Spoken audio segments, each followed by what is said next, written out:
அஸ்ஸலாமு அலைக்கும். Hi friends, எப்படி நல்லா இருக்கீங்களா? குவைத்தில் கள்ள சாராயத்துடன் சிக்கிய சாராய கும்பலின் தலைவி பல பேர் உயிரிழப்புக்கு காரணமானவளை கைது செய்த உள்துறை அமைச்சகம். மிக முக்கியமான நியூஸை பார்க்க போகிறோம்.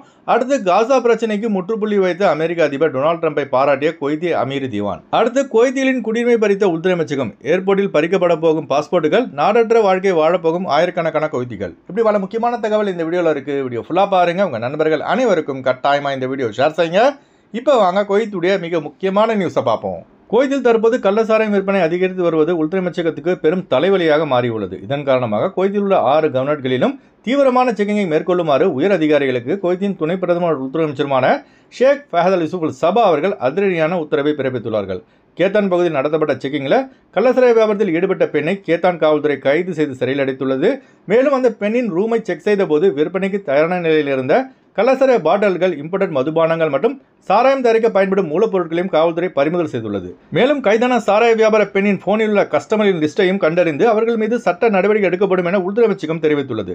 கேத்தான் பகுதி மட்டும் கிடையாதுங்க, மஹபுலா, அந்துலூஸ் ஆகிய மந்தகாவிலும் கள்ளசாராயம் வியாபாரம் செய்யும் நபர்கள் கைது செய்யப்பட்டுள்ளதாக கூடுதல் தகவல் தற்போது வெளியாகியுள்ளது. சமீபத்தில் தான் கள்ளசாராயம் குறித்து 23 பேர் வரை குவைத்தில் உயிரிழந்துள்ளார்கள். மேலும் 160 பேர் வரை மருத்துவமனையில் அனுமதிக்கப்பட்டு சிகிச்சை பெற்றார்கள். அதில் பலருக்கு கண் பார்வை பறிபோனது, பலருக்கு கிட்னியும் செயலிழந்தது. இது போன்ற சம்பவங்கள் நடந்த பிறகும் கூட கள்ளசாராயம் தயாரித்து விற்பனை செய்யும் கும்பல் திருந்துற மாதிரியே தெரியலைங்க. குடிகாரர்களுக்கு மிக கடுமையான தண்டனைகள் வழங்கினால் மட்டுமே குவைத்தில் கள்ளசாராயம் விற்பனை செய்யும் எந்த ஒரு கேங்கும் இருக்காது. ஊரில் தான் குடிக்கிறான்னு குவைத்துக்கு அனுப்புனா சிலர் குவைத்தில் வந்து குடிச்சு குடிக்க அடிமையாகிறாங்க. சிலர் செய்கிற தப்பால் மொத்த வெளிநாட்டவர்களுக்கும் கெட்ட பேர். அடுத்த தகவல், குவைத் பிரிவு ஆர்டிகல் 8 படி வழங்கப்பட்ட குவைத்தி குடியுரிமை அனைத்தும் ரத்து செய்யப்படும் என உள்துறை அமைச்சகம் அதிரடியான அறிவிப்பு ஒன்றை வெளியிட்டுள்ளது. இதனால் பல குவைத்திகள் தங்களது சிட்டிசன்ஷிப்பை இழக்க நேரிடும். அதுபோல உள்துறை அமைச்சகம் என்ன தெரிவிச்சிருக்காங்கன்னா, ஆர்டிகல் 8 கீழ் குவைத்தி குடியுரிமை வழங்கப்பட்ட குவைத்திகள் வெளிநாடுகளுக்கு சென்றிருந்தால் மீண்டும் அவர்கள் குவைத் நுழையும் போது அவர்களின் பாஸ்போர்ட்டை குவைத்துடைய இமிகிரேஷன் டிபார்ட்மெண்ட் அதிகாரியிடம் சரண்டர் செய்ய வேண்டும். இதனை மீறும் குவைத்திகள் மீது சட்ட நடவடிக்கை பாயும் என உள்துறை அமைச்சர் அவர்கள் எச்சரித்துள்ளார்கள். குவைத்தில் கடந்த 2 ஆண்டுகளில் மட்டும் சுமார் 50,000க்கும் மேற்பட்ட போலி குவைத்திகள் அடையாளம் காணப்பட்டு அவருடைய குவைத்தி குடியுரிமை உள்துறை அமைச்சகம் ரத்து செய்துள்ளது குறிப்பிடத்தக்கது. குவைத்தி சிட்டிசன்ஷிப் பறிக்கப்படுவதால் போலி குவைத்திகள் மட்டும் பாதிக்கப்படுவதில்லை. இவர்கள் யாருக்கெல்லாம் இக்காம் அடித்து கொடுத்திருக்காங்களோ அவங்களோட விசாவும் ஆட்டோமேட்டிக்காக கேன்சல் ஆகிடும். அதனால் குவைத்தில் உள்ள நம்பாளுங்க உங்கள் விசா ஸ்டேட்டஸை சரிபார்த்து கொள்ளுங்கள். அடுத்த தகவல், காசா போரை முடிவுக்கு கொண்டு வருவதற்கான அமெரிக்காவின் முயற்சியை குவைத் வரவேற்பதாக அமீர் திவான் வெளியிட்டுள்ள செய்திக்குறிப்பில் தெரிவித்துள்ளது. இது தொடர்பாக அரபு டைம்ஸ் பத்திரிகையில் வெளியான ஆதாரத்தின்படி பாலஸ்தீன மக்களின் கஷ்டங்களை முடிவுக்கு கொண்டு வருவதற்கும் அவர்களின் உரிமையை பாதுகாப்பதற்கும் இஸ்ரேலிய ஆக்கிரமிப்பை காசாவிலிருந்து முழுமையாக விலக்கிக் கொள்வதற்கும் மறுகட்டமைப்பை தொடங்கும் முயற்சிக்கும் குவைத்துடைய வெளியுறவு அமைச்சகம் அமெரிக்க அதிபர் டொனால்டு ட்ரம்பின் இந்த முயற்சியை வெகுவாக பாராட்டியுள்ளது. அதுபோல இஸ்ரேலிய பிரதமர் நெத்தன்யாஹூ கத்தாரிடம் மன்னிப்பு கேட்டதற்கும் குவைத் வரவேற்றுள்ளது. அதுபோல இனி வரும் காலங்களில் கத்தார் மீது எந்த ஒரு தாக்குதல் நடத்த மாட்டோம் என இஸ்ரேல் உறுதியளித்துள்ளது குறிப்பிடத்தக்கது.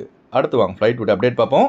குறைந்த கட்டணத்தில் விமான டிக்கெட் எடுக்க விரும்புபவர்கள் ஸ்கிரீனில் தெரிகிற ஜியா டிராவல்ஸ் நம்பரை கான்டாக்ட் பண்ணிட்டு குறைந்த கட்டணத்தில் விமான டிக்கெட் எடுத்துக்கொள்ளலாம். அதுபோல பிசிசி மெடிக்கல் ஸ்டாம்பிங் அட்டஸ்டேஷன் இந்த ப்ராசஸும் செய்து தரப்படுகிறது. சென்னை டு குவைத் 15,500 ரூபாய்க்கு சலாம் ஏர்வேஸில் ஃப்ளைட் எடுக்கலாம். குவைத் டு சென்னை 26 குவைத் தினாருக்கு இண்டிகோ ஏர்லைன்ஸில் ஃப்ளைட் எடுக்கலாம். திருச்சி டு குவைத் 18,700 ரூபாய்க்கு இண்டிகோ ஏர்லைன்ஸில் ஃப்ளைட் எடுக்கலாம். குவைத் டு திருச்சி 33 குவைத் தினாருக்கு இண்டிகோ ஏர்லைன்ஸில் ஃப்ளைட் எடுக்கலாம். கொச்சின் டு குவைத் 15,750 ரூபாய்க்கு ஏர் அரபியாவில் ஃப்ளைட் எடுக்கலாம். குவைத் டு கொச்சின் 23 குவைத் தினாருக்கு ஏர் இண்டியா எக்ஸ்பிரஸில் ஃப்ளைட் எடுக்கலாம். மதுரை டு குவைத் 19,500 ரூபாய்க்கு இண்டிகோ ஏர்லைன்ஸில் ஃப்ளைட் எடுக்கலாம். குவைத் டு மதுரை 39 குவைத் தினாருக்கு இண்டிகோ ஏர்லைன்ஸில் ஃப்ளைட் எடுக்கலாம். கொழும்பு டு குவைத் 60 குவைத் தினாருக்கு ஏர் அரபியாவில் ஃப்ளைட் எடுக்கலாம். குவைத் டு கொழும்பு 36 குவைத் தினாருக்கு சலாம் ஏர்வேஸில் ஃப்ளைட் எடுக்கலாம். அடுத்து வாங்க குவைத்துடைய தினார் ரேட் பார்ப்போம். ஒரு தினார் குவைத் இந்தியாவின் மதிப்பு 288 ரூபாய் 50 பைசாவாக உள்ளது. ஒரு தினார் குவைத் இலங்கையின் மதிப்பு 983 ரூபாய் 96 பைசாவாக உள்ளது. இப்போ நான் சொன்னது வந்து குவைத்துடைய அல்முலா ரேட்டுங்க. அடுத்து குவைத்துடைய கோல்ட் ரேட் பார்ப்போம். 1 கிராம் 24 கேரட் தங்கத்தின் விலை 38 தினார் 247 பில்ஸாக உள்ளது.